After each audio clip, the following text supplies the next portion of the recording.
This is another edition, the 53rd edition of Palmetto Politics, and I'm Shannon Grady, and this is my co-host. Good morning, John Cummings. How are you? And we're coming at you today to talk about all kinds of things going on, some of it in South Carolina, some of it across the nation. To get going, though, let's talk about the big breaking story last week, the filing for divorce of Jeff Duncan's wife, because Congressman Duncan has been having a affair with a lobbyist from DC. So I've attended his Faith and Freedom Barbecue events, and I'm very disappointed. I don't even want to say I'm shocked. I'm not shocked anymore at anything, it seems like, but I'm very, very disappointed. Um, I don't know, John. Does this take him out? Does this make him a target for the 24 election cycle? I think it does, and perhaps maybe he'll move on to something else. There's a good possibility that he could get his pension and go be a lobbyist himself. I'm not saying that that's what he's going to do, but a lot of people do that, um, and obviously not good judgment on his part. But I will say this, and I know it's a broader theme. To me, that's one of the issues with Congress meeting 11 months out of the year and people being away from home 11 months out of the year. It just Yeah, leads to that sort of thing. People like mates, and if you're not able to move your family to the Washington D.C. yeah, area, which many people are not, they don't have the money yep. to do it. It's expensive to live up there. You're alone for 11 months out of the year up there, and you know what? You just fall into the trap. You're working closely with people, and you understand how. I mean, you see how it happens. That is just it's a terrible thing. But I don't think the way It's funny. the way the government's set up. That's why so many people, when you see people like from Washington State and Oregon State and Nevada and these places, they move their families to Washington D.C. because they would never see their families. It's not like they could go home for the weekend. You're not getting a flight to Eugene from Washington D.C. direct on Friday when they get out, or late Thursday. You probably have to connect. You might have a layover. You're going to get back Friday. What time? And then you got to fly back when? Sunday morning. So you're going to fly Yeah. 6,000 miles to go home for 16 hours, 18 hours. That's why they move their families. And you want to keep your family together as a unit. But when you're not in that position and you're looking at an 8-hour ride all the time, you're saying, I'm staying, well, I'm staying, well, I'm staying. And you stay, and guess what? Therein Yeah. lies the temptation. Well, not only that, not only does it create that temptation, John, but I would even offer that it takes you away from the very people you're supposed to represent so that you can Absolutely. actually understand what they're dealing with. You don't know what the prices of gas are. You don't know what the cost of groceries are because you don't live there. You live in DC. Yeah. And So that's that's a the problem. problem. Yeah, that's the problem with meeting 11 months out of the year. I mean, obviously the founders never thought that that would be an issue because it was an East Coast country at the time. You never thought people would be traveling that far to meet. And if they did, Right. even back then, it was a major inconvenience for them to shut down their businesses or put their businesses in somebody else's hand Their farms, and yeah, meet. everything Yeah, else. and then they only met for 5 months out of the year, which is really, let's be honest, that's how long government should meet, because the longer Yeah. they meet, the more trouble they get in. Amen to that. With the exception of a rare, let's say somebody attacks us or whatever, then you gotta Well, get together. to I protect was them. actually driving home from my mom's this past weekend. I was there. It was a very tough weekend. But as I was driving, I started thinking about what kind of modifications could we do to improve our Constitution, to improve the way we govern? And it kind of goes to what you were just saying about that 11 months out of the year, everybody has to go to DC. It's easier for folks, as you noted, on the Eastern coast. You live out in California, I imagine Hawaii or Alaska. That's a really big You're not trip. going home. Yeah. So I thought to myself, we should break this up for two reasons. One, right now, you and I both know people are not getting adequate representation because they kind of when was it they kind of paused and said, okay, well we can't do this one representative for 30,000 anymore because we're gonna have too many representatives. Well, what is it, number Yeah, they cut it. 1,000 representative? When I went to 435, they cut it off, and I think it was in the 20s when they capped it at 435. I think it was in Yeah, 1920. yeah. So we don't even have a true representative government in the way our Constitution was designed, and I do think that's important. So my thought was, why don't we transition to a regional style of government where you have a government that meets in each of the regions, or maybe even split it up into 4 or 5 different regions, and that they can meet via Zoom and do those kind of things. And have those meetings, and then maybe twice a year they come to DC as a full body. I think one time would be when they're electing the elections over and they're swearing people in. And the second time, maybe the State of the Union address, they come for those 2 times. And then if there's, like I said, if there's a war situation. But aside from that, I really think we should break apart this DC lobbyist viper's pit and spread it out across the nation. What Well, are your even yeah, thoughts on that? I think you could stay in Washington D.C. and wouldn't even need a regional thing if you just did it quarterly. You have to be there a whole time and work it out to like 6 months, 8 months, and just do sessions. Okay, 6 weeks, home for 6 weeks, 6 weeks, home for 6 weeks, 6 weeks, home for 6 weeks. Because you're right. What happens is you lose touch as a representative, you lose touch of what's Yeah. going on in your district, and you're completely dependent upon your district manager. That's why that position is so important. That person Mhm. is your face because you're in Washington most of the time. Yeah. So that person is really the person who's got to be out there working with the people in the community. And whether or not that person is up to the job, well, guess what? You didn't vote for that person, but that's the person that is going to be the eyes and ears. And that's why that district manager and congressional district manager is such an important job. Uh, and Again, well, let's point out what you just said is that we don't vote for district manager, but here in the district we're located in, District 7, we actually did vote for our district manager, but not to be district manager, of course. right, We voted for Heather Crawford to represent District 68. So somehow she is managing to represent the people in Horry County's District 68, as well as everyone across the U.S. Congressional District 7. I think you and I both can contend that's not really a good plan. And it'll be interesting to see. I haven't heard whether she, doesn't intend to run again. Lots and lots of concern about if she were to announce she's running again while being the district manager. We got a violation of the Hatch Act. You cannot be a federal employee and run for office. It's illegal. So it'll be very interesting to see how that pans out. And then, does she have someone that she wants to sort of tap? Because the working theory right now is, let's look at Mitt Romney, that Mitt Romney probably has someone that he's already ready to, move into position to take over when he's done in 25. So I think that that's what we're seeing far too often, and I don't really like that. I don't think that's the way to go. yeah, and that's no knock on your representative because your Right. representative has to spend the time in Washington as much as you want to be in your district. Very Sure. often you can't be because you have committee hearings, you have committee meetings, you're working on bills, you have to vote. Your place is there because they're in session. You have to be there, but it was never constructed so it would be 11 months out of the year. And everybody always mentions this, and of course my history teacher hat comes back on. The reason that there were no term limits was because it was a major inconvenience to serve in the government. You only Yeah. had 5 months Yeah. a year. You Yeah. had to travel to what And you became didn't get paid Washington very much. D.C. You didn't get paid. They got paid per diem.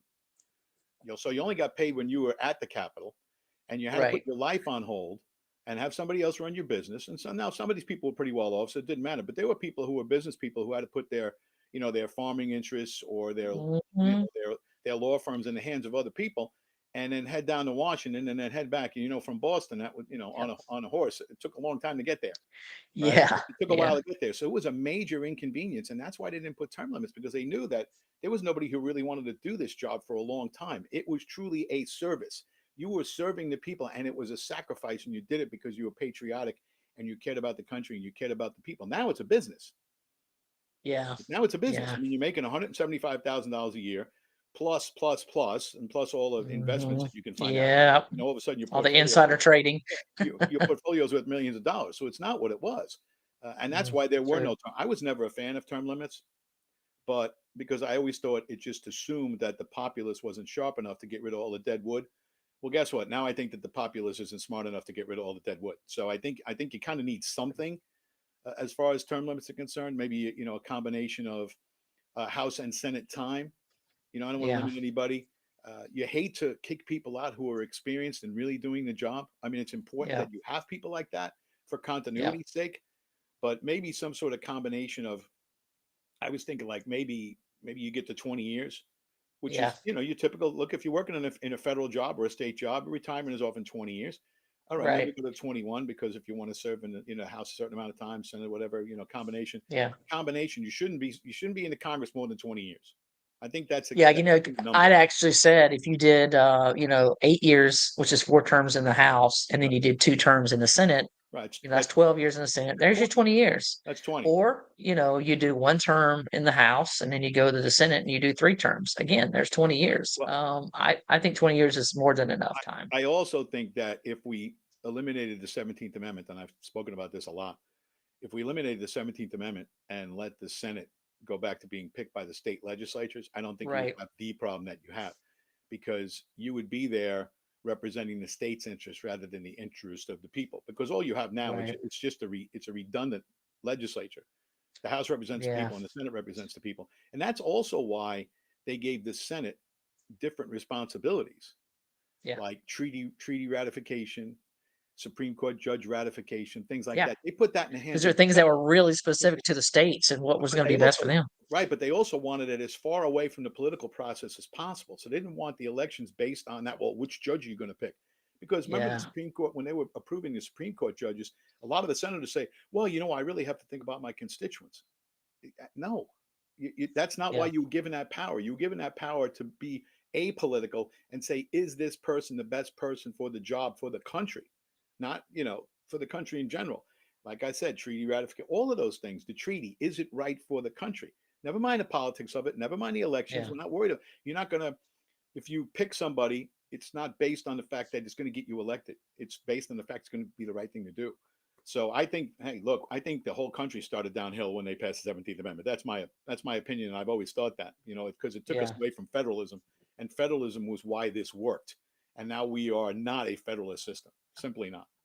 It's interesting. I had a long discussion, or sort of a debate. It wasn't an argument; it was a debate. He was a very intelligent young man about the Constitution, and it kind of all started out from April Cromer, Representative Cromer from Anderson, stepped up and said, we're not going to allow this woke nonsense at Clemson University, and it was brought to her attention by students at Clemson.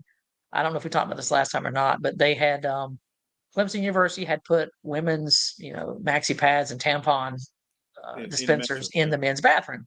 And so the male students said, yeah, this is stupid. And so, April Cromer, Representative Cromer stepped forward and said, and she's a Freedom Caucus member, she said, yeah, we're not going to have this. And so they got taken out. So I put up a post and, thanked her for that. And I said, I hashtag South Carolina Freedom Caucus, hashtag, true conservatives. And so this guy responded and said, well, not really a true conservative. The real conservatives are classical liberals, and the closest party that follows that would be libertarians. And I understand to some degree what he had to say, but then he went on to say that, and I would have never allowed Alexander Hamilton to write the Constitution. And I was like, well, he didn't. I mean, he No. had a very minimal role in that. I mean, everybody typically refers to James Madison as a writer, but it wasn't just him. I mean, Oh, no, no. I went back and looked this back up again. I wanted to make sure I was right on this. They first created a committee of styles and a committee of details, and Hamilton was on the same committee with Madison, but the governor from Virginia, was it Virginia? I think it might not have been Virginia because Madison's from Virginia. Anyway, Governor Morris and Madison really are the ones who kind of Oh yeah, fine tuned it. Gouverneur Morris. He was a Pennsylvania guy. His Pennsylvania, thank you. family Yeah, was from New York. Yeah, his name was yeah, Gouverneur Morris. That was his name. He yeah, wasn't the governor. yeah, But yeah, he was probably the nuts and bolts guy, and yeah, Madison had a very eloquent writing style. So yep. they let Madison do it. Hamilton had And input, so they fine tune it. Yeah, obviously, I but mean, he and didn't here's what was really he didn't write funny is that the guy came back and said, he said, well, Hamilton wanted to have an executive that did not, they had for life, and they wanted Hamilton wanted what was the other one? Um, God, something else. Oh, the executive would have an absolute veto. And there was one other thing, somebody else, some other office, maybe it was senators. Senators, maybe they served for life or something like that. And I said, okay, well, there's your case in point. Every single thing that you've listed that Hamilton tried to introduce are not in the Constitution. So I reiterate again, Hamilton was not. He did participate. He was there for the Constitutional Congress. He was there, and he did participate on one of the committees. But he really had a very minimal influence on what was the end result. and Hamilton's views were not exactly libertarian. I mean, No, he good was the God, no. opposite of that. Well, Yeah, and and that's what he was saying. He said that he was against Hamilton. He right. absolutely opposed him because he said, "Look, this guy want a centralized bank and all of that." But I mean, it's like his whole justification was like whack. And then he said, "What are we trying to conserve?" And I thought, well, my mind when I say conservative values, I mean conserve the Constitution and follow it. And not, make these ad hoc decisions that, well, it's kind of constitutional. It's sort if you stretch it out, no, no. Um, and then, of course, that's where you get people like the governor from New Mexico who said that the Constitution is a living, breathing Yeah, document. they all say that. That's the big, yeah, it's not. It's, It's not. and therefore it can be changed. Yeah. They Apparently, with always with bring the up the elastic, oh, governors. it's the elastic clause. No, no, well, Yeah, there's some yeah, things with that's what I something. said. That's elastic close It's stretch it. elastic clause. Meanwhile, it says shall not be infringed.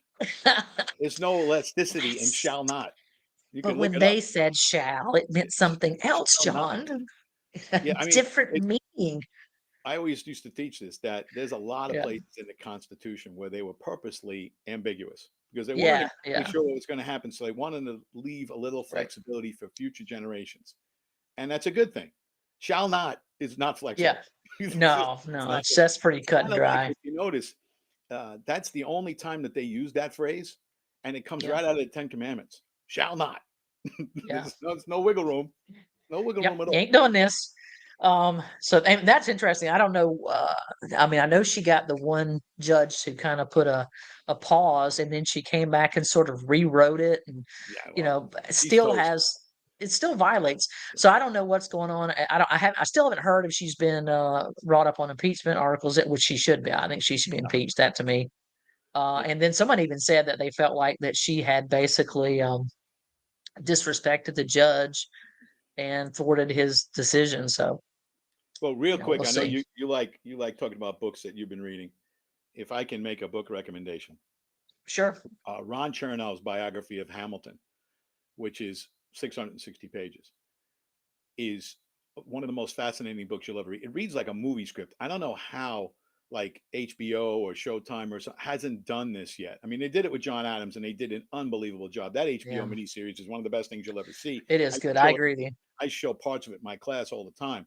Yeah. But Hamilton's story is beyond fascinating, just beyond Yeah. fascinating. He was born a fatherless child down in Nevis, Yeah. Bahamas. He Yes. came to the colonies when he was 13 as an apprentice. He graduated from King's College, which is now Columbia, when he And was all 19. because he did a really good job of writing an article discussing the, Yeah, the storm. yeah, and he was graduated from King's College at 19. He Yeah. was, he was Washington's right hand man in the Hmm. Revolution, so he saw action and everything. And he was Yep. not a big guy, small guy, and he was very Yep. popular with the ladies. In fact, there's an alleged affair with his sister-in-law. He married into the wealthiest family in New York, the Schuyler's. But his story it reads like a movie script, and I cannot It is pretty believe impressive. that was the only complaint I had about the Adams miniseries was the guy that they cast to play Hamilton was this Yeah. big muscular guy, and Hamilton was a rather small, demure, and they said he Right. bordered on being pretty. He was so handsome that he was kind of soft looking, but Yeah. he was not this big brolic guy that was in there fighting with Yeah. Thomas Well, Jefferson. wasn't he black? But well, there was always that rumor because he was from the islands. He was from the islands. There was always that rumor Yeah. that there was that possibility because they used to make fun of him. They used to call him the mulatto. They used to make fun Yeah. of him all. Or you know what they used to call him? This is a term that was used back in the colonial period. They called him an octoroon, which meant you were 1/8 black. Yeah. Hence the OCT. Yeah. They referred to him as an octoroon. The people that didn't like him. You think Yeah. politics is vicious now? Oh, yeah. It was pretty. That's what I Back said. then was I mean John Adams and Jefferson. Holy cow! one of the That worst, was. one of the dirtiest things ever. John Quincy Adams got in a nasty one with Jackson too. And hey, look, Hamilton Yeah. got killed in a duel, right, with Aaron Yeah. Burr, who was the vice president. Yeah. So Well, I always thought it was interesting. We talked about the last words of Adams when he's dying. Oh, I go and Jefferson lives yeah, on, and and not realizing that Jefferson had they already died at the same died. time. Yeah, that's one of the most Yeah. fast. And they died on the 4th of July. I mean, And I thought to myself, what does it say that you're dying and your yeah, last words aren't "I love you all," yeah, yeah. but Jefferson, the agony of my competitor lives on. I'm they, like, wow. You they think we got people today that hate each other? Oh wow. they were best friends, and then they were enemies, and then they ended up being friends again at the end. But was still that rivalry there. Hey, look, they Yeah. saw things differently, and nobody saw Yeah. things more differently than Hamilton and Jefferson. Yeah. Jefferson thought we would be a country of gentlemen farmers, and Farmers, agrarians. Yeah. Hamilton saw it as business. Yeah. And truth be Mercantilism. Yeah. told, probably somewhere in the middle is where we ended up. Right. Yeah, I often think that the closest modern day example to that would be John McCain, leaving in his final will the instruction that Donald Trump was not to be invited to his funeral. Yeah. I thought, wow, that's wow. So okay, but yeah, so interesting characters for sure. But So we went from I daylight just think savings to Hamilton. That was good. I do right. I think it's interesting the way our whole state is kind of it has a lot of there's some great unique qualities of being one of the original 13. And I often think to states like California and Hawaii and Alaska, they talk about this or that. And I'm like, you guys don't know history. You wouldn't know if it slapped you in the face, man. Come on, South Carolina's Hey, where it's at. yeah, and you know what? I guess it's ironic. I mean, spent most of my life in New York, and when I taught, we spent a lot of time discussing South Carolina because it was pivotal. Constitution time, it was pivotal. Yep. You had the Yeah. Nullies in the 1820s, 30s, and then you had the Civil War, and so it was always at the center of everything about the development in the beginning with the port of Charleston. I mean, I spent a lot of Mhm. time on South Carolina, and I guess some of the students were probably like, "Mr. Cummings, why are you spending so much time on South Carolina?" Because it's important. I never thought I was going Yeah. to end up here, but it was Right. vitally important in every part of our history. So it's really a fascinating thing. It is. And anyway, so I think that students who don't really appreciate history as young people will definitely either grow to appreciate it when they get older, or they'll just be one of those people that are the dead weight that we carry around the world. And dead weight by that, I mean the people that don't vote, which is far, far too many of us. Again, I can't help but just beat this drum. Just my own small community of, 750 homes, and 44 people voted last time. That is Yeah. dismal. That is shameful. Um, all around the world, you have people fighting for the right to be free, for the right to make decisions about who's going to be their leader. And we in America just kind of like, yeah, I mean, it's an issue. No, it's a major issue. We have I think everybody's saying, and it almost becomes a little bit trite. This is the most important election of our lifetime. Well, every time we vote these days, that's the case. So to that end, let me spin to this. The polls are not looking brightly upon Mr. Biden. The Newsmax, not Newsmax, Newsweek, The Hill. I'm trying to think what the other one was. All just lambasted him, and they noted that even the Democrats, 62% of Democrats say, "Mr. Biden, please don't run. Please don't run." And they said 6 out of 10 Americans, don't want him to run. He's underwater. He's got a 30%, 30 something percent, 33, I think 30. No, I think he's at 32% favorability, and Donald Trump's at 33. So here we have a case where nationally we have the two most disliked men in the country who appear to be perched to represent the two parties. Uh, Biden doesn't seem to be taking the hint that nobody wants him, and Trump seems to think he's unbeatable. And both of them literally have almost the same numbers. Trump is at a 33% favorability across the country, and Biden was at 32. So, what does that say about our nation, John? What Uh, what in the Well, world? the big poll that I thought, and I thought it was hysterical because the Washington Post ABC News poll that came out was probably the one that viewed Biden in the worst light. And Yeah, then to watch the rest of the media scramble to try to destroy that poll was just comical.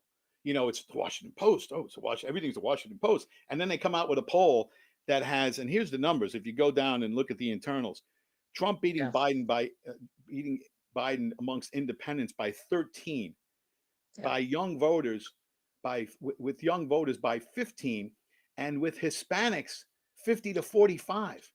I mean, that is a nightmare for the Democrats, a nightmare. yeah. And they were like, "Oh, well, that's a ridiculous poll." The one person on MSNBC said the poll was an outlier. An outlier. It's No, the it's not. Washington. It's the Washington Yeah, Post. I mean, you think they're going to? Can you go any further left than that? They yeah, usually stack the deck anyway. So when you read into that, he's Biden's getting crushed. And my He's thing getting is, I crushed. think his shelf life is just about done. They have to figure out a way to get him out of the way. They have Yep. to. My personal opinion, I still think it'll be the 25th Amendment. That also Mm. removes impeachment because once Well, he's you know gone, what? then there's not going to be this big hue and cry to take him through the trial anyway, which you can. You can have people after the fact, you can, spell out all the reasons why we were going to get rid of him and uncover a Yeah. lot of things. But if he has to, leave because of the 25th Amendment, well, guess what? Your impeachment's Yeah. dead and you never get to the bottom of any of it. And there's a whole Right. lot of people involved with that entire grift scheme than the Bidens. I don't have to name names, Yeah. but this has been going on for a long, long time. You just saw Menendez, what happened with him. He got indicted, Mm-hmm. and Mm-hmm. that's not the first time. And Suitcases gold. right, but if you look at Menendez is very critical. The last time he got indicted, he got off the hook was 2015, and he got Yeah. indicted. And guess what? He was a Democrat who was very critical of Obama and their deal with Iran. And guess what? And they got him off the hook. Guess what happened this time? Right on the heels of Biden trying to have that Iran deal again. And Menendez was, you cannot do that. Menendez is very critical of two things that Biden does because it's Obama all over again. It's Obama 2.0. Oh yes. Yeah. Exactly. Absolutely. That's the policy with Iran and the policy with Cuba. Now, Menendez is of Cuban descent. He wasn't born there, but he was born here, but he's of Cuban descent. So he's always been very strong on keeping Cuba locked down, no, not friendly with them. And he's really against the Iran deal, which could have something to do with the fact that he allegedly got money from the Egyptians. Okay. So whatever. But all of a sudden, this guy gets indicted again. Everybody knows this is going on. It's just Yeah. Oh, political. absolutely. Yeah. That's why he's Yep. not. That's It's not why he's not dropping out. yeah. But all of that shows Yeah. me that they have to figure out a way to go. And then one more thing, they're going to try to get Newsom in there, right? Well, Newsom, they actually said they put the numbers up. They put Newsom up against Trump, and Trump still beats him because of the dismal. well, Um, California is a just disaster, and everybody yes, knows it. exactly. Newsom says he wants California. nothing. Newsom says he wants nothing to do with it. He doesn't want to be right now. He doesn't think it's a good Right. time for him, and he doesn't want to push Vice President Harris out of the way. But I read this morning that he and Governor DeSantis have agreed to a debate. Yeah. Now, I'll say this. I've said this from the That was a beginning. while back. I know you're a big fan of DeSantis, and he's done a nice job as governor in Florida. There's no doubt about that. Yeah. But I've said this from the beginning. Whoever handles him is a knucklehead. You don't just decide to have a debate with two people who aren't the front runners and one guy who's not even running to try to get John, that people that to was agree. decided. That was decided months ago. But it's such a Whenever mistake. Gavin Newsom actually attacked Florida and put Right. this ban and said people from California, can't go there, government employees can't go there. And he challenged DeSantis to a debate. DeSantis said, "Sure, I'll debate you." Right. So I say But kudos to him because he's going but to clobber him. but to me, it's a sideshow to a sideshow. With DeSantis, what he should say, look, I'm running for president of the United States. I'm not running for, oh, I can beat the California governor in debate. I have to concentrate on this and running my state. I don't have time for this. It's a sideshow. I just think Governor DeSantis was a good candidate, and I think the people that have handled him have handled him terribly. And a lot of people make a lot of money off these things, and I know how. Believe me, I know how it works. And that's to me, that's just it's bad optics. That you're stepping Well, I aside, don't think it's to as bad separate as not yourself. showing up for the debates at all. I think that's far worse. But I also think that it actually is smart because if Gavin Newsom is the guy the Democrats go with, then Ron DeSantis has got to head up on that. He's already gone after him and kind of knocked him down a peg or two. Now, the same post that said that both Biden and Trump were terribly underwater nationally speaking, they have 6 out of 10 Americans don't want either of them. This poll also said that the one person they felt was most likely to win for the Democrats and win at a national race was Michelle Obama, which I go back to that. So I'm like, it's very interesting. They keep saying Michelle Obama, but I keep hearing she has no interest. She has no interest. So, if somebody came to you, John, and said, "Hey, Mr. Cummings, we absolutely know if you ran for president, you would win," would you Right. be like, "Nah, I don't want to do it"? So Well, what's up with that? What's going on there? I think that they don't need the spotlight on their backgrounds either. On what went on. The other, I guess, the buried lead too is everything that Biden is being accused of happened when he was vice president for Obama, Well, right? what if they do the 25th Amendment? Then that all goes away, right? But no, but everything that happened when he was vice president, it still goes. People are going to keep digging, and they're going to find out that look, Obama put Biden in charge of the shift to the to Asia, right? The pivot to Asia. And Yeah. what did he do? Allegedly stole money left and right. Yeah. Yeah. He put him in charge of the Ukraine thing. And what happened? You had the color revolution. You overthrew a government.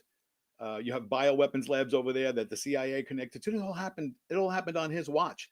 Do they really want that spotlight? I mean, they've become fabulously wealthy. They're living a nice life. You want to dive Yeah. back into that and attract the spotlight again and start unraveling everything. I mean, and no matter who runs against, I would hope, no matter who runs against whoever the Democrat, but if it was Michelle Obama, I hope they just don't go in there with kid gloves like McCain did against Barack Obama. That I'll was agree. I disgraceful. thought I was really disappointed in McCain. Well, I also agree with what they said about Michelle is that as much as we disliked Obama and we dislike Obama 2.0 and Biden, Michelle is literally I mean, she's an avid Marxist. She's a communist. So she hates our country. So I cannot imagine what a Michelle Obama presidency would look like.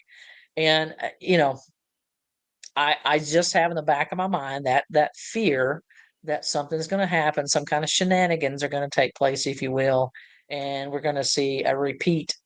I think to a lesser degree to what we saw in 2020, but sort of a repeat of that in 24. But I don't. I've got to look this up. So I know some states have a deadline for filing to run for president to be on the ballot in their state in October, which I think is why we were sort of you and I both, I think, we're agreeing that if it's going to happen, it'd be like October 15th. Well, that date's rapidly approaching. So, and though that if they want to get around those things, they always figure out a way to do it. They always figure out a way to do it. They'll find some judge that says, no, no, no, this is unconstitutional. You can't do it. Um, but I just there's part of me that thinks that the Obamas, because it's an entry, to use a horse racing term. It's the two of them. yeah, I don't see it. And if Hillary and Bill couldn't pull it off, and let's be honest, Hillary's biggest problem is that she wasn't Bill. Michelle Obama isn't the greatest communicator yeah, like Barack is. You can say what you yeah, want about President yeah, Obama. yeah. President Obama He was a great speaker. Yeah. he can communicate, and he Yes. didn't make great speeches. He read great speeches. There's a big difference, but Good point. Good point. he's personable. He is personable. Yeah. He's a guy that if you sat down and talked to him, probably be a decent guy. You could see he's a pleasant enough guy. At least he puts on that facade. Seems like a Yeah. nice enough guy. Go out, shoot some hoops with him. They always made sure that they put him in that light. She never came off like that. Even when she was first lady, she kind of seemed kind of distant. So I Well, don't the other it's thing being they threw out, very hard to spend. And you know what? People are tired of this whole. I think that's what hurt Hillary Clinton as well. People are just tired of it. Bush, Clinton, Bush, Clinton. But how many times are you going to do that? And we're yeah, going yeah. nowhere. We're going absolutely nowhere except we're running up the debt. We're going to bankrupt ourselves. Well, the other thing they noted was that if you do the 25th Amendment, that puts Harris in the White House Yeah, and as then she's president. ready to be the president. Right, and they don't want that. So I had heard, they were like, what about they offer her the Senate seat in California? Maybe I don't know how they get rid of Feinstein, but so they do that and they give it to her. And maybe I don't know. There's no 25th Amendment for a state senator. I mean, for a U.S. senator. No, and I don't know that's how they do discouraging that, for but Einstein because her daughter has power of attorney to make decisions for her family, but she's still voting in Senate. yeah, that's not good. That's not good. So, but No, anyway, there was this theory of what if they offered that to Kamala Harris? She goes and she takes that position, and then they make Gavin Newsom the vice president. Then he's the head of the ticket. But I don't. I mean, again, the polling says that he can't beat Trump. no, And he can't beat anybody. Actually, he can't beat not one candidate that even Chris Christie beats Gavin Newsom in that's the scary. polling. It is scary. But even Chris Christie beats Gavin Newsom in the polling, so that's not a winning ticket for them either. And at this point in time, as I'm looking at it, I think every single Republican candidate, again, with maybe the exception of Asa Hutchinson or something like that, they either tie with Biden or they beat him. So it's very clear it is not Not going to be him. Biden is not going to be the guy, and if he is the guy, they're going to get trounced. Um, Yeah, they need it. They need a bench. They don't have one. I mean, you hear people yeah, like Pritzker, who's the governor of Illinois, who's a disaster, mm, but is a billionaire and has tons of money to spend. He's a guy, but I don't see that getting off the ground either. I know this is a terrible thing to say, but there are a lot of people who vote in this country based on how people look. oh, And absolutely, you're right. You're 100% right. the guy is grossly overweight. I Yeah, mean, grossly overweight. And I don't. It's the same thing with Christie.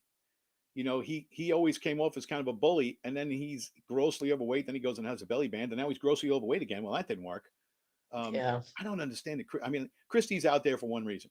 He's being paid to go out and hammer Trump. That's it. That's the only reason Yeah. he's in it. Because when he left the governor's office in New Jersey, his Yeah. approval ratings in New Jersey were 5%. I was like, it was in the toilet. 5%. That's That's not unbelievable. exactly a good thing. Yeah. 5%. I'm not talking about with Democrats. I'm talking about with everybody. 5%. So he's there. That's the only reason he's still in it. And he knows when he's done, he'll be, a co-host on CNN or whatever. They give him a job, make a lot of money, and But he's that guy. He's also the guy that recommended Christopher Wray to be the head of the FBI. That's Well, let me say this, and his boy. I'm glad you brought Christopher Wray up because here's the problem with that. Donald Trump actually recently said he was the verdict was still out on Christopher Wray and whether or not he got to say. Now, DeSantis, he did a brilliant interview with Glenn Beck. Glenn Beck is doing an excellent job of he's interviewing every single candidate running for president. If they'll come on his show, he'll interview them. And I think he's interviewed Trump, Vivek, DeSantis. I think he's gotten Krista Haley. I mean, not Nikki Haley. So he's looking to interview everybody, and I like that because it gives everybody an opportunity to talk and respond and say how they would run things. But anyway, one of the things that DeSantis said, look, Trump has said it's the jury's out. He goes, the jury's not out. That he's gone on day one, and I'm like, I so agree. He's gone on day one, and he also said, look, it's not enough to fire the guys at the top. You got to go several layers below that and be prepared to replace people even 3-4 layers deep. And I think that's absolutely spot on accurate. And so I hope that every candidate, Donald Trump, every candidate that is seriously running for president, they better have that list of people that look. This guy's got to go. We're going to replace him with this person. But then the guy under them with a woman under him that she's got to go too. And that's got to be done. And if you're not doing that, I'm concerned. To that end, I'm very concerned that Donald Trump still doesn't get it.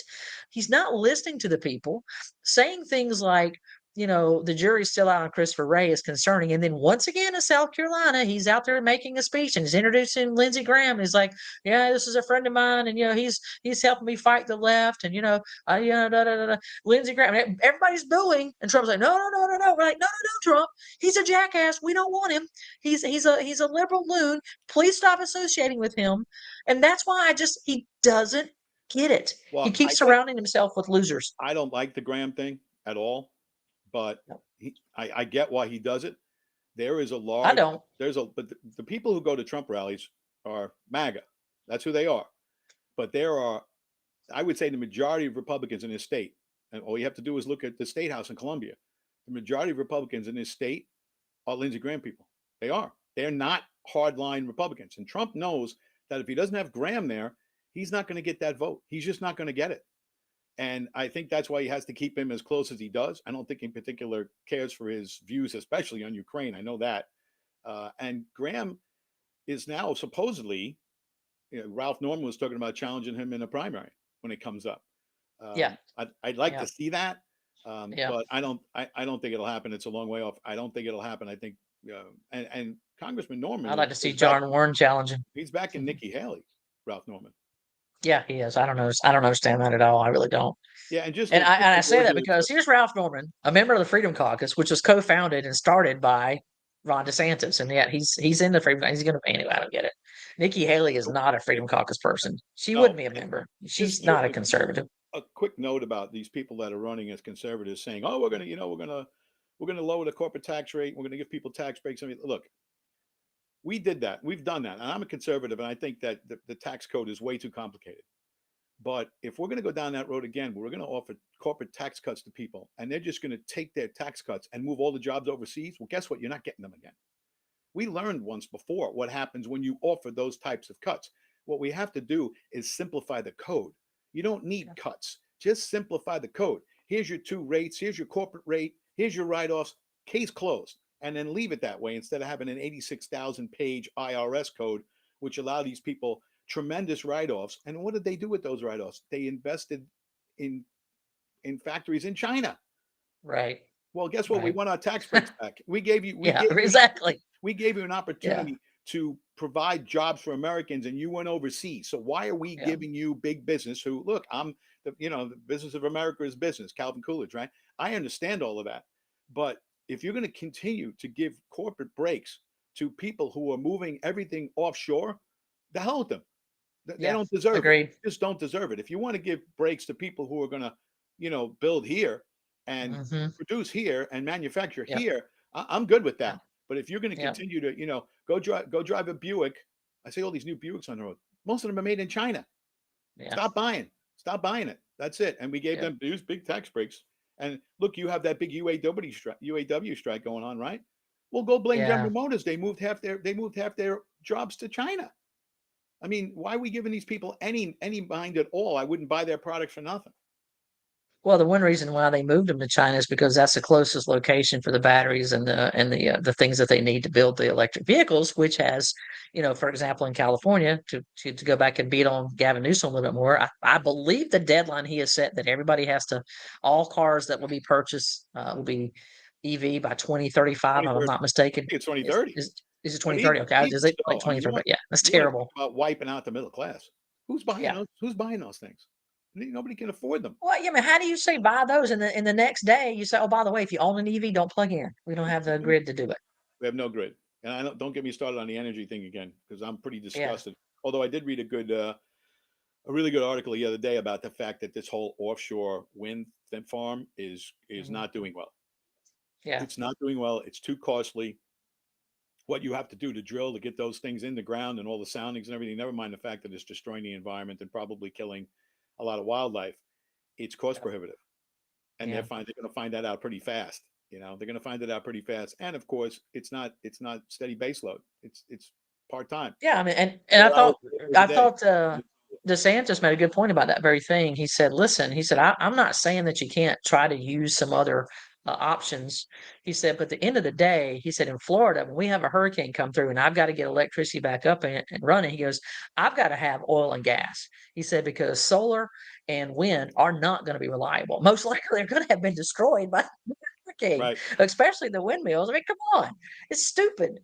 It's Um, yeah. It's but it's. I think they wanna take us back to the 1800s, I guess. over time, maybe over a 50-year period, and you should never put a limit on anything, a time limit. But my thing is, if you let the free market, if it was a truly free market and the government wasn't picking winners and losers and subsidizing industries and stuff, if you just left it alone, the clamor of the people would eventually, yeah, we understand that we have to be more careful with the environment and let's ease into that. People are smarter than we give them credit for. Let's ease into that. If we can get to a point where, we get down the road and we can use that far more efficiently than we're using it, well, great. It's a supplement. It's a supplement. You're not going to get rid of oil and gas unless there's some major breakthrough with something else that we don't know about, whether it's hydrogen, whatever. There's going to be up to Yeah, something radically different. But maybe over a 50-year period, you can do that. In the meantime, we could certainly clean up the environment. And those carbon recovery things, those plans, those underground things, look, yeah, they're disturbing the earth, which is not a good thing. And again, cost prohibitive, right. driving rates up like crazy. And guess what? Everybody's got a piece of these companies now that are doing these carbon capture companies that they're building these pipelines and going to store carbon under the ground, whatever they're going to do with it. Guess who's got all the investments in those companies? Everybody that's in the Yeah. government. Well, one of the things that I was listening to Glenn Beck, and he had a guy on that was talking about the history of the Mr. Diesel, not just diesel fuel, but it was actually named after the gentleman who invented the diesel engine.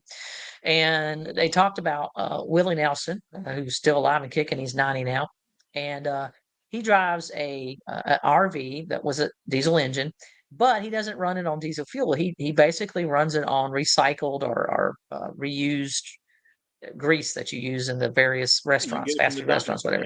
Yeah, yeah. Yeah, and anyway, so this Mr. Diesel guy was talking about how to take peanut oil and other oils that we could produce as farmers, and that would be sustainable and not wreck the economy or wreck the ground or whatever, kill the sea life if you have a spill in the ocean. Um, Anyway, he was on a ship on his way to, gosh, I want to say England now. Don't quote me on that, but it was like 1913, something like that. And he disappeared. And so, like for 2 weeks, everybody was talking, "Where did Mr. Diaz go? Where's he at? Where's he at?" And so the theory was at first that he committed suicide, which most people said that didn't happen. And then it kind of became that maybe it was either Kaiser Wilhelm that had him killed, or Rockefeller that had him killed. Now, Rockefeller, obviously, if you know anything about Rockefeller, he stood to lose a lot of money if this diesel engine kicked JD in, and Rockefeller, then yeah. yeah, and then gasoline was no longer king.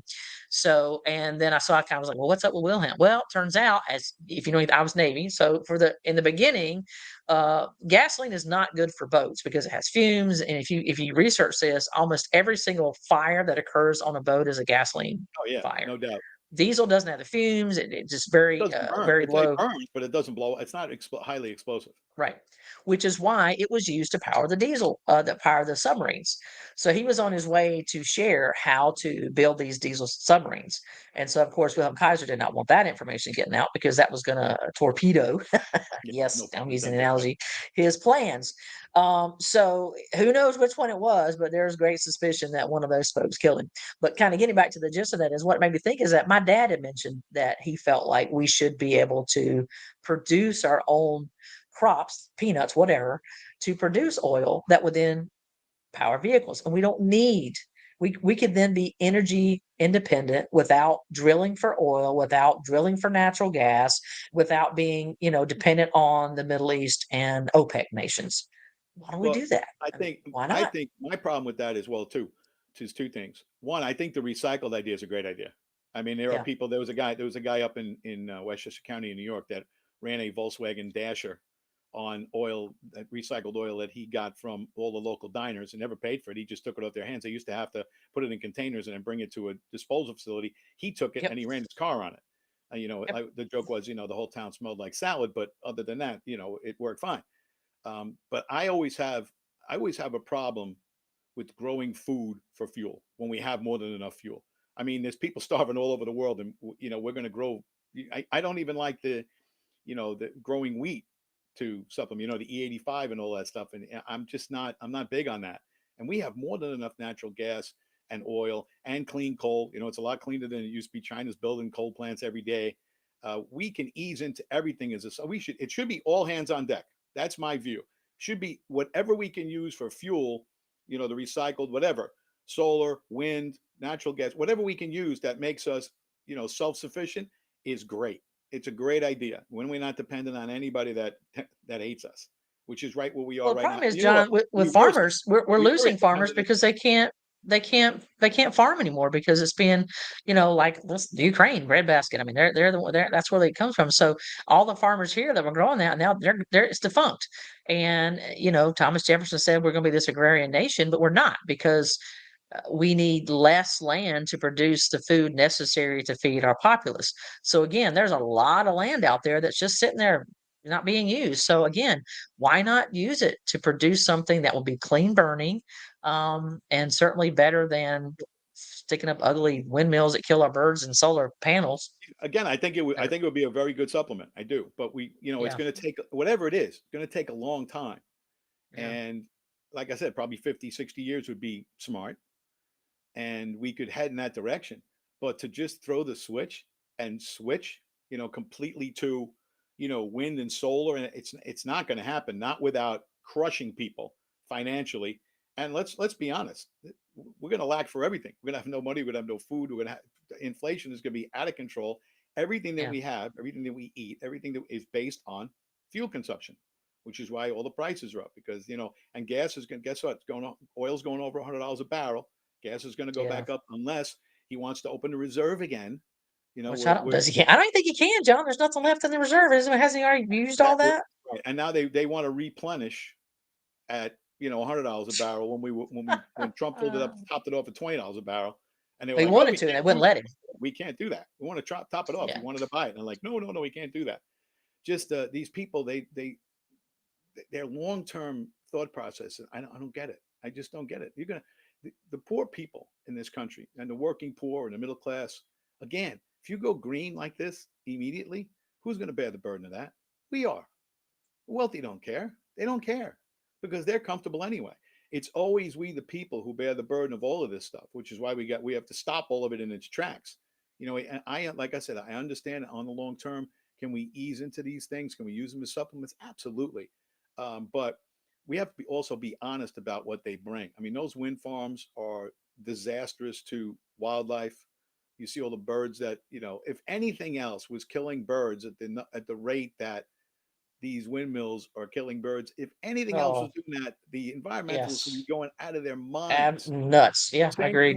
Same thing with the whales and the possibility of all the offshore drilling and the sounding. I understand that it's the sounding that they have to do Hmm. to the floor of the ocean to get the foundations for these windmills in place. The Hmm. sounding is what's killing all of these whales. That's Yeah, what I've read. But the fact that the environmentalists are picking and choosing tells you who they are too. The real honest yeah, environmentalists saying, "Hey, you know what? We can't do this anymore. He's killing all the wildlife." yeah. Yeah, it's very frustrating to see, and I kind of was thinking to myself as you were talking about that, if Republicans suddenly started being strong advocates for windmills, I feel like the EPA would go, "Oh no, no, Yeah, windmills are bad. We just found out they're terrible." You know, yeah. Give me a strong they would advocate for switch. anything. They're going to go the other They way. would They're switch. going to go Yeah. completely the other way. That's another And that they, EPA. yeah, I mean, I get it, but in my opinion, that's another thing that should be left to the states. And yeah, I understand the fact that what you're doing in your state could have an effect on the state next to you, sure. and there should be some limits. But every state is so radically different. It's Mhm. so radically different. To have one set of rules for the whole 50, all of the 50 states, it's kind of silly in a lot of cases. Which again is when you get away from federalism and the idea that the states created the federal government. Right? They created the federal government, and they were always supposed to be in a position to get rid of the federal government if they thought it became too powerful. Well, that's all gone by the wayside. But that's why they created it that way, to have one set of rules for 50 different states when you have wildly different, topography, geography, weather. I mean, keep going. To have one set of rules is Yeah. is kind of silly, and they have an unbelievable amount of power for people who weren't elected. Well, what I also found interesting is that they talked about nuclear power, and they said, "Listen, we can actually make small nuclear Right. power plants, if you will." And frankly, I mean, it absolutely can be done because there are nuclear powered submarines out there, folks. So that's a really small nuclear powered system that powers a submarine. And they did that because then you don't have to come up with refuel for diesel and things like that, and you can stay underwater for technically indefinitely, except for you need food for the sailors. But it's interesting that that is, "Oh, no, can't have that. That's too dangerous because, you got 3 Mile Island, Chernobyl. We can't risk it." But at the time that those things happened, we didn't have the safety measures that we have now. And so I agree with you. There are a number of things that can be done to help with our grid. I think Hawaii is a great place where solar makes sense. Putting the solar powers panels on the house and maybe producing enough electricity to run that house and a few more. It makes perfect sense because they get lots of sun and they're not prone to the hurricane problems that we are here along the eastern coast because we have a large coastline and they're a little tiny island in the middle of the Pacific. And not that there's not hurricanes, but they just rarely hit them because of the way the trade winds go. So it makes sense there, but it probably doesn't make much sense to have windmills in say Florida because they are prone to hurricanes. And I just don't think that is a very efficient way to try to produce energy. Yeah, I So think that I agree I with think you. solar individually on houses. I mean, I, Yeah, I live in a townhouse, so I can't do it, but I think that's a great idea. I think it's a great idea because it cuts yeah. your bill in half and it does reduce We have consumption, it and on our house in Hawaii. that's a good thing. And depending on where you are and which way your house faces, it's a great idea. If it fits for you, I think it works, and I think people should do it. I think it's a good Yeah. idea.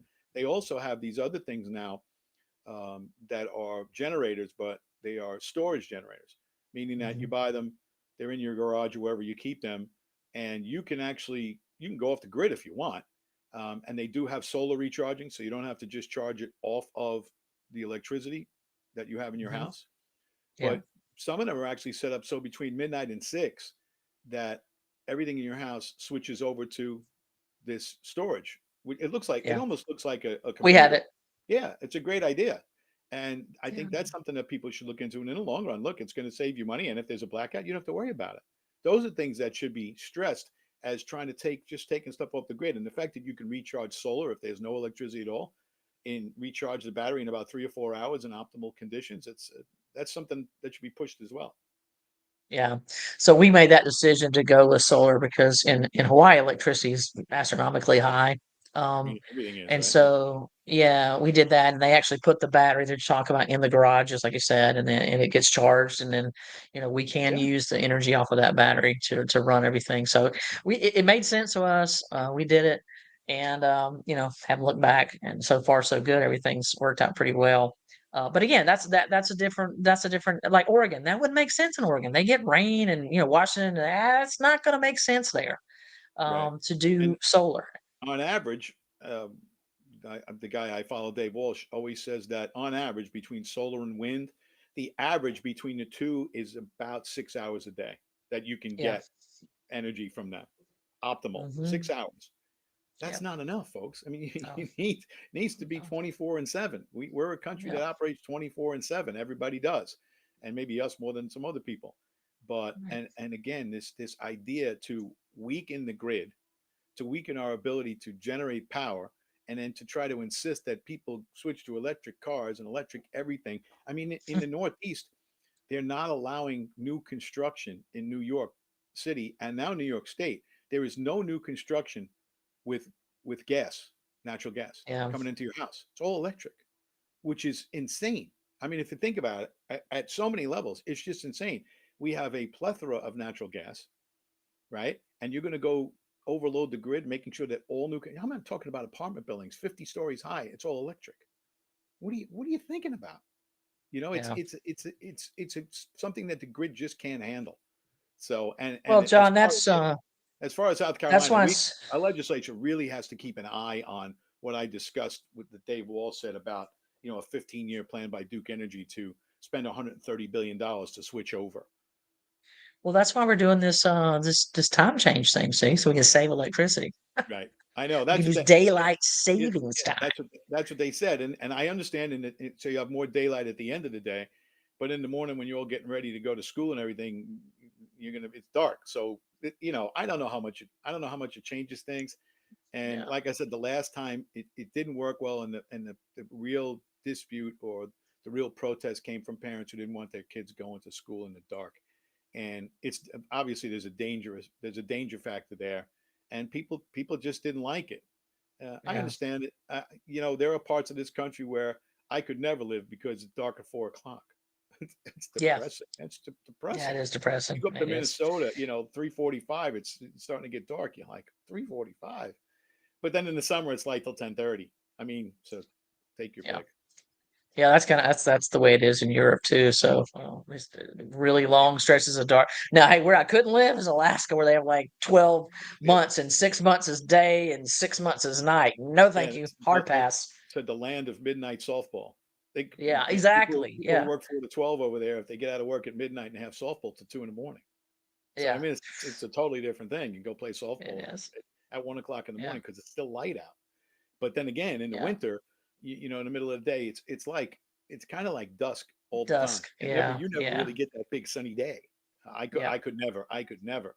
That's unbelievably depressing, I would think. Yeah, I would think that they would have to create some kind of a park where they have the giant solar sun light bulbs or whatever makes it look like and people get to walk through the park and get their vitamin D. Otherwise, I don't know how I could make it. I don't And think I could do it. how'd you like to live in Alaska and a government that is 5,000 miles away is telling you that you have to switch to electricity when you're sitting on all of these natural resources, oil and gas, more than Right. anybody. And And they're we want getting to, money. right. Each And we, person gets money.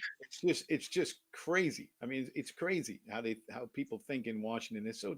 They're just detached. And one, they're detached, and two, there's too many lobbyists and too much money being thrown around to have people to make honest, righteous decisions on policy. That's my opinion. I had to take off my wedding bands because I had a blood blister that burst. Sad news this weekend. My mom lost her baby puppy, not a Really. puppy. She's just 14 years old, Lady Bell, and so that was Yes, really traumatic. few things that are worse than that, really, in life. If you're a Yeah, pet owner, you yeah, know that everybody's been through. It's yeah. awful. So we all cried, and we had to, mom actually had my cousin make a little cedar box to put her in and everything, and so I obviously dug the hole, my brother and I, and so I was like, I haven't done anything in a while, and I couldn't. I was like, wow, I gotta, and I couldn't. It hurt so bad, I couldn't stand to have my wedding bands on it because I kept hitting it. But love your pets, love your family, That's important. But hopefully this coming Thursday, I'm talking to a gentleman by the name of Hunter Platt, who is running for county or not county city council in North Myrtle Beach, and I'm going to try to get him to come on and talk. And anyone else who's running for city councils across the state, really, but certainly here in Orange County, are welcome to come on. Probably have Stuart Behar come on and talk. He's running in Surfside and some other folks. So we really want to let you know who's running. Some of these positions are at large, so it's not in a specific district, and some of them are district specific. So, but anyway, if we do that, we'll do our regular show Thursday morning, and then we'll have them come on in the evening, just because it's better for them to come on in the evening to discuss. I don't know, John, if you'll be available to do that again on Thursday evening or not, or just Thursday Yeah, morning. well, I'll try to make some time. Busy schedule I have.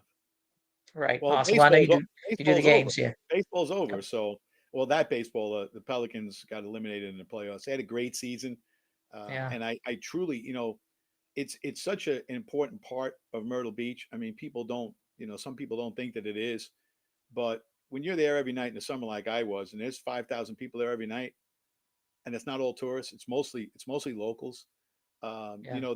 People probably know that there's a dispute now going on with. They need to redo that ballpark. It was built in '99. It's antiquated. Major League Baseball wants major upgrades so that the Pelicans can Yeah. stay there. They want to have better facilities, and you're looking at what's probably a $60 million upgrade. And apparently, Horry County wants no part of it, and that's going to be it's going to be a big battle going forward. Apparently, the Myrtle Beach city government is fine with it, but the Horry County doesn't want to kick any money into it. You know, it's a vital part of Myrtle Beach. It really is. I don't know if people understand that. It's not just because I work there, but is there another place that draws 5,000 a night during the summer?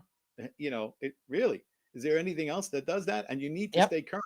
And this is an area. I don't have to tell people. This is an area that's growing. Yeah. It's Not growing. getting smaller. So you want to That's for have sure. the ability to attract. Maybe you could even attract a higher level team, which would be great. And then it's what they have there now is low A. If you could get a high A or even a double A, you want to be able to do Yeah. that. And especially now with the county growing the way it is, it's a job creator, and of course it's a selling point. 5,000 people a Mhm. night during the summer, that's a lot. There's nothing Yeah. else that's drawing 5,000 people. So I hope they work that out. And I know we've talked about this. I would love to see them take the money that they have and build an arena. Yes, 95, absolutely. 9,500 seats. Those are That would jobs. that would be awesome. Well, folks, that's all we've got for today. We appreciate you tuning in and hope that you'll tune in with us again on Thursday morning. And hopefully, as I said, we'll have more information about interviewing some of these folks running for city council across our area, as well as mayors. We got some mayoral races as well that are important, and they're coming up pretty quick. But that's all I've got for today. So, as always, God bless, Godspeed, and we will see you next time.